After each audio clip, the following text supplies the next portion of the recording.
David, thank you for coming on with us here tonight. Well, thank you for having me. Absolutely. We had Lee Kindlon on Tuesday. You can watch that full interview on our website. But David, he's here tonight, and I just want to start with the same question I asked Lee. Last time you two went up against each other in this type of election was 2012. Yes. What's changed between now and then? What has changed is I never thought in my wildest dreams we'd be going backwards in the sense that our communities are less safe. We have less for young people to do, and we are certainly more limited in what we're able to do. And when I say we, I mean all of us in public safety. And in 2012, we were winning on the streets, but in this instance, the last 4 years, we've been losing, and it's because of the elected officials on State Street. And so there is certainly a lot more at stake in this campaign than we had back in 2012. A big part of this campaign, of course, has been bail reform. As we know, it's been a big part of beyond this campaign for you. Yeah. But at this point, it doesn't appear, they have made some rollbacks for the last few years. It doesn't seem like the legislature anytime soon is going to change these laws. For you, how are you going to adapt to them if you were to stay in office? Well, first and foremost, I mean, the last 6 years, we have been adapting. So these laws were passed, and every office throughout the state of New York has had to adapt to them.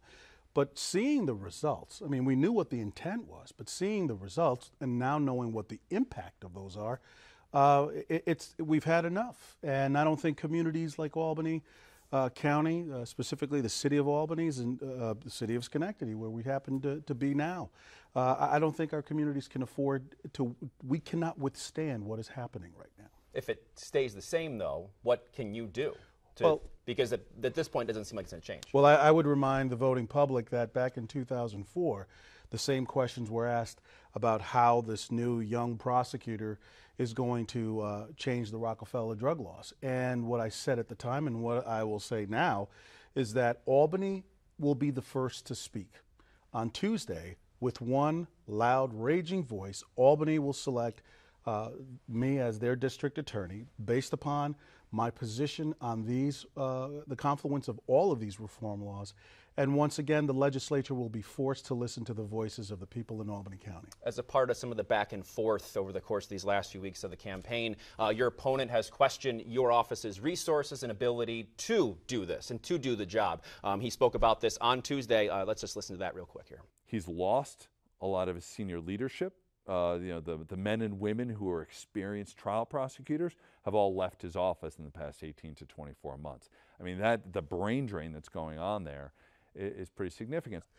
The Albany County District Attorney's Office has not escaped what every industry has had to address, which is a lot of talent leaving. In this instance, what we've done is we've replaced a lot of our talent. I find it absolutely entertaining that my opponent would say these things in light of the fact that he's never been successful against my office when he's defended his defendants. And therefore, for him to talk about the operation, the function, the talent level, the brain drain is just absolutely absurd. If you look at your own records, what you will find is that every single week in Albany County, and this is the longest stretch of time that we've had, we continue to go from one homicide trial to another homicide trial to another homicide trial, all successful in the courtroom. And so the other thing I will say about my opponent, and this has to be acknowledged, is the fact that he does not attack the work product of the office, because the work product of the office is flawless thanks to the men and women who continue to show up every day and protect the victims of Albany County. And so I anticipate and I expect the attacks, but far from true. Far from true. He says the reason he's campaigning is because of the bonus you paid yourself through the state grant money, the $20-something thousand that you paid back. But you have said in the past you don't think it was wrong, and that you're not going to apologize for giving yourself and others bonuses. I am curious, considering all that's happened because of that, this primary and everything else, and the distraction from public safety, as you've called it as well. Because of all that, do you regret it, paying yourself that bonus? You know, I will say this. I have no regret. And one of the things that I'm incredibly thankful for, and this is probably the first time they're ever going to hear it, but I am thankful to County Executive McCoy. I am thankful to Jeff Jameson. I am thankful for Susan Rizzo. Because of their manufacturing of a scandal it put me back on the doors. It forced me back into the community and having to speak and engage with people, or else, I mean, let's be frank, without a primary, we would have had the election and I would have had no opponent. I've had to earn my supper, as we say in Rhode Island. I know you say thank you, but you also called Dan McCoy a liar when he was endorsing Lee Kindlon. Well, I did, and reflexively, this man lies, and so I don't. Those things are not inconsistent. Calling him a liar because that's what he does when he claims that he had nothing to do with he and Mr. Jameson foisting this lie upon the people and sullying my father's name, and the fact that he had involvement here. So that's not inconsistent. Thanking him for creating the circumstances where I get to reconnect, with the people, and where we are. We have so much momentum moving forward. Our campaign has hit stride, the right stride, as we are here now on the several days removed from Tuesday. And I'm applying for my job again. And I get to apply and hope that 300,000 people will agree that we should remain in office. I did want to get back more into the bail laws here in the longer version, because a lot of the times when you speak about bail reform, you say you begin with a qualifier, so to speak, of the intention behind them. You understand that. What do you understand the intention of the bail laws to be as they were enacted, as they were drawn up originally? Oh, see, the wonderful thing about our New York State legislature is the fact that what you will get is what I refer to as the palm card version of the bill, which highlights what its intent is. In this instance, is to establish equity amongst all people. In other words, people who are wealthier shouldn't have to, they shouldn't have the benefit of enjoying a different treatment than people who are poor. We get that, right? And I think in Albany County, one of the things I'm most proud of, along with the work of Sheriff Apple, is the fact that our jail population had been decreasing. Now, you take like our hill towns where we have courts. Some of them meet monthly, all right? So if you're a person who's being arraigned in a hill town and your judge sets bail on you and you are in Albany County Corrections, you're not going to be seen again until the following month. And so we were always doing that kind of work to make sure that, that people were not unnecessarily staying in corrections. But we've also had a lot of confidence in our judges and their ability to exercise their discretion either to agree or disagree. A lot of the problems that we have right now, like retail theft, is the fact that we've eliminated all of the risk, so there's just reward, right? So a person who goes to, let's say, a Macy's and steals from there today, bail reform changed the engagement with police and people. So the police can't arrive and just arrest. The police can arrive, temporarily detain you, bring you back. They can book you, right? And then they give you an appearance ticket, and you're supposed to be back in court in 2 weeks. Well, what happens when you don't show? And the judge cannot issue a warrant on the first time you miss. So you're talking about 4 weeks. And the judge may decide then or not to issue a warrant. But let's say that he issues a warrant or she issues a warrant on the second bite at the apple. Well, it's going to be about 6 weeks before that person returns. Now think of the damage that a person who's stealing from Macy's in Colony is doing, because they're going to go to Guilderland and go to the Cross Gates Mall. They'll go to Route 4 in Rensselaer, and they'll go to Clifton Park. And so every single one of our retail-rich corridors are going to be violated by people like this. And that's what we have right now. So, yes, we know what the intent was. We now know what the impact is. Return discretion to the judges.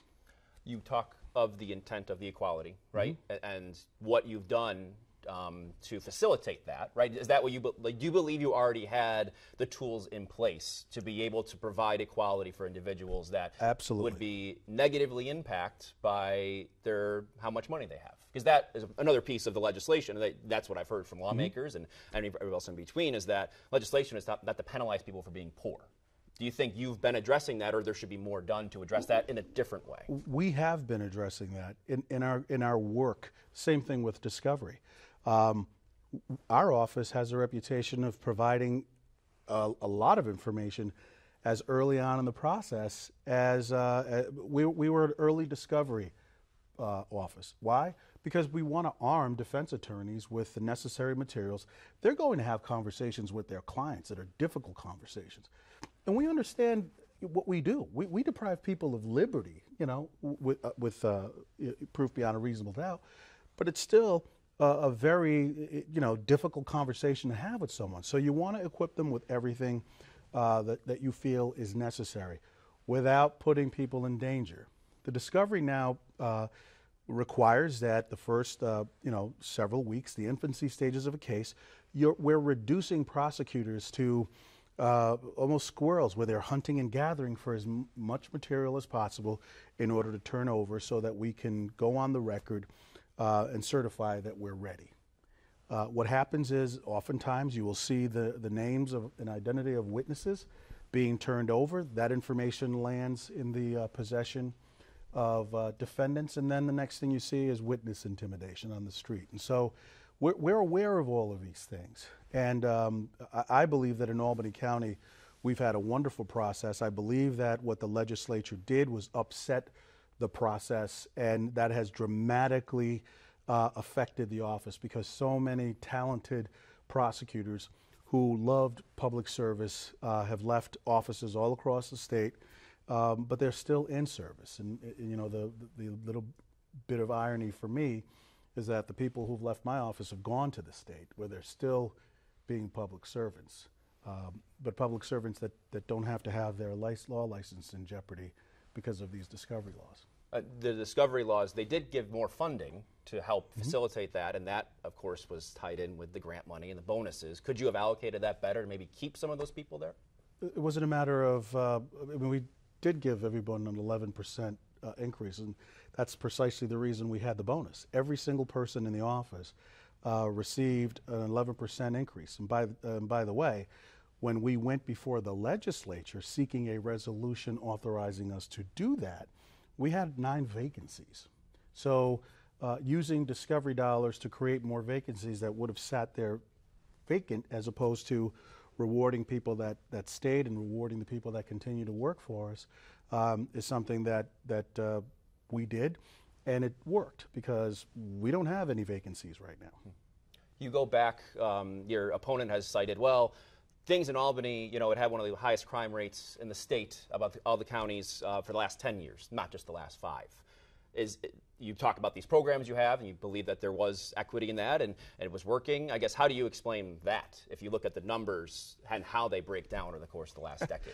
Well, it's funny. The thing is that you can manipulate numbers, but numbers don't lie. The reality is prior to these reforms, Albany was one of the safest cities. Sure, we have our share of we have gang violence. We've had historic gangs that have been at one another's throats dating back 30, 40 years, before I even became DA, before I even graduated from law school. It's an uptown, downtown dynamic. But the one thing that we could always do is we could identify who these individuals are, and we could focus specifically on them. And when we engaged in either operations or drug buys or any other sort of investigation, we were able to remove them from the streets and keep them from the streets. The bail statutes and the confluence of all these other statutes don't permit us to do that. And if in law enforcement, if you are unable to immediately neutralize the threat, that threat is going to be ongoing. Hence the reason you see the escalation in shots fired, the escalation in violence on the streets, but it's always confined to the same community, right? And the same community that quote unquote activists or advocates will say there's over-policing. Well, if you've ever actually walked in those communities, ever knock on a door, for the people that live there, they will tell you that there is not enough policing.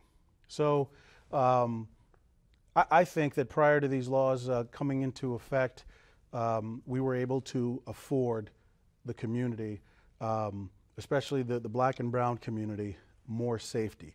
That is something that we can no longer say with any degree of confidence because of the laws. When it has come to this campaign against your opponent, you have brought up different times who he's represented. And he has defended it by saying, I'm upholding the Constitution, this is what the country was built upon, and what so forth, and therefore after that. How do you react to that? And do you see what, I guess, how do you feel about his line of work, his profession, and the people notwithstanding? Because he probably is insinuating that maybe you're, attacking the Constitution, or because he's trying to defend it in that way. Oh, okay, so everybody has the right to an attorney, right to trial, and that's his argument. I have some of my best friends, the people that I admire supremely, are defense attorneys. And I don't have an attitude where defense attorneys cannot be prosecutors. I have a position with respect to this specific defense attorney looking to be a prosecutor. Now, my feet right now are in Schenectady County. This is where your home base. This man had his feet in Schenectady County about 3 weeks ago defending an adult who put a loaded firearm into the hands of a teenager, a 16-year-old, who ends up taking the life of a father of 4. And then you cross county lines, which, as you know, is fairly close by, and you claim that you want to be in the position to have protected that father of 4. That you can't do. He said it's none of your business when I asked him about it. What he's doing for his job. Oh, it's none of my Yeah. Well, I don't think what you do for work and the way that you do it, for example, representing rapists and cross-examining victims and suggesting that they wanted it, they moaned for it. That is a tactic I've not seen any other defense attorneys use, and that's the problem with my opponent. He doesn't see a line. Most defense attorneys understand the responsibility. They embrace the responsibility of defending their clients, but they will walk up to a line and know that there are lines that you don't cross. He not only crosses them, he actually advertises how much he crosses them in his website when he's talking about rape defense. That's not the person who's going to instill confidence in women and children to come forward and trust to have their back, so to speak. It feels like you mentioned this is a different situation, but when it comes to crossing the line, it feels like the people that have supported him, and the words from his mouth is that the way the finances have been dealt with in your office over the years have crossed that line, which is why now we're seeing this primary, right, at the end of the day. Yeah. They look at that and say, oh, that's where he has crossed the line. Yeah, I think the Democratic Party in Albany County, the New York State Democratic Party is troubled by the inconvenient truths that I speak about the policies that they have laid out, and I specifically mean the public safety policies. I'm the only person, along with other members of the law enforcement community, calling them out on that. And so I knew that this season was going to be an interesting season for me as I was heading into my primary. What they conjured up and what they've manufactured as a scandal, I received the backing of Michael Connors, who hasn't always agreed with me, but he was the former comptroller, okay? So these 3 individuals, again, Dan McCoy, Jeff Jameson, and Sue Rizzo, worked in conjunction with other members of my Democratic Party, where I had the endorsement, and then within a matter of days, that endorsement was taken over. And Lee was one of the many candidates who decided to step forward. And boy, he's come. He has come with a lot of desire, but no plan. Doesn't talk about public safety. They talk about the finances in the office. And by the way, at no point throughout, whether it was this network or other networks asking, I've not seen any allegation of malfeasance. They've created this illusion of malfeasance with no allegation of malfeasance. You were investigated, though, at the end. Then the comptroller was investigating your office. the comptroller investigating an office, the comptroller has no ability, no skill, no talent to investigate. Investigate is a very important word, okay? How it is that someone with a background of accounting investigates, I don't understand. But was there an investigation? You can. Because that's what was put out there, right, at the end of the day. Well, that's what they allege. Or whatever you might want to call it. That's what they allege. And what they do, the only thing they have to do is allege. They have no burden beyond that.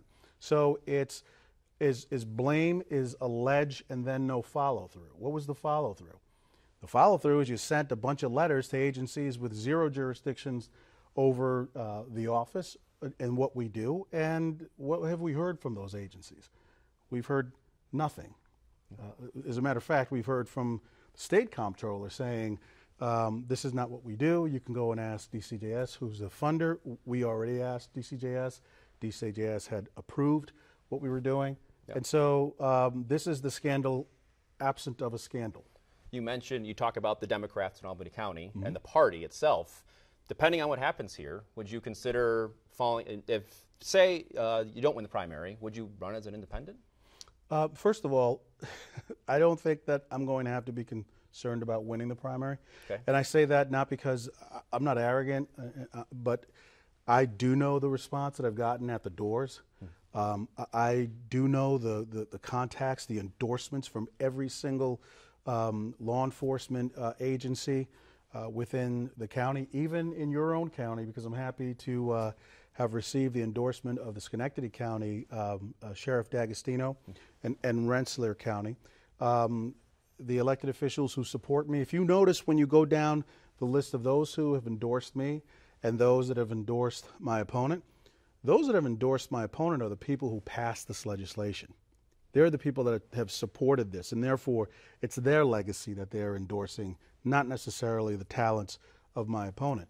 But I think when you look at the people who have endorsed me, these are people of substance. These are people who agree with me on public safety. These are people that, too, they're tired of watching our city surrender to a criminal element that in years past would not be there. So I know you say you're confident, as you should be in any election. I guess I ask you a different way. I think, and you said this in one of the previous debates, you said, well, I didn't change, the party did. I think it was the Working Families Party you were referencing at that point. But as a Democrat, it kind of feels the same tone. I guess, would you say, since the party's changed so much, is there some other entity that you would align with moving forward? I'm a lifelong Democrat. I'm a practical, pragmatic, dare I even say progressive. The definition of what a progressive Democrat has changed. Now, our party, both at the state level, here at the local level, has been taken over by the most radical aspects of our left. And that's why you have laws that are being passed where, you know, squatters have rights, they have tenant rights. That's why you continue to see the bizarre pieces of legislation that oftentimes come out of the city and then make its way here to Albany. So this is a party that I think not only betrayed me locally, but this is a party that has betrayed the values of staunch, practical Democrats all throughout the state. So if it's changed that much, would you change a party? Not change the party, because the vast majority of the people in my party are people who think like me. So those that align, not exactly as far to the left that you would say. Absolutely, and the reality is that the Albany County Democratic Party, like the single parties like the town of Colony, the town of Bethlehem, and other communities, yeah, they have the radical leftists at the helm of these parties, much to the chagrin of the traditional Democrats who have served people all of their lives. So that's what's happening, but I feel I'm going to be successful, and then we can begin to look at our party again. Well, I guess, yeah, that's probably my final question, because we've gone on for a while here. Then thank you for your generosity and your time. Moving forward, say you win on Tuesday, there's been some things said, there's relationships that, you know, might need to be fixed at this point. How do you go about that? There is absolutely no regret. I don't say things to score political points. It's like I've often said. For example, Craig Apple and I, we have a responsibility that most politicians can't possibly fathom. we don't ask whether victims of crime are Democrats or whether they're Republicans. When something happens, there's a responsibility and a burden to get something done. We don't go from, you know, what do you call those, the ribbon cuttings, and we don't have, you know, grand press conferences proclaiming, you know, things that are going to be coming in the future. We have to deal with the here and now. And so the people whose relationships I need to mend, I don't believe that I have any relationships that I need to mend. The county executive in Albany County is a person who is so, he is obsessed with power, likes to flex what power he believes he has from time to time.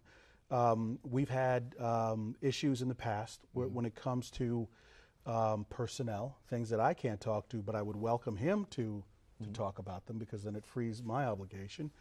He has attempted to, on many occasions, to mistreat members of my office, that being the law enforcement members of my office. Well, he's accused you of going and trying to intimidate and investigate him with your people as well, and people in the county at the same time. He believes there's been retribution, or I guess what you could say, the response to that. Two of his investigators went to committee people's houses in Colony before that vote. So we're not here as just the investigators. We're here just to find out who this certain, and I don't want to say it because the paper's going to run with it just to beat the guy up again, but Jeff Jameson. Who's this Jeff Jameson? Why is he here? Okay, that's what he said when he was endorsing Lee Kindlon about a week ago. Really? Yeah. Okay, so let me put it to you this way. There is a reason why you should never believe anything like that. And the reason why is because when I investigate, it's with a grand jury.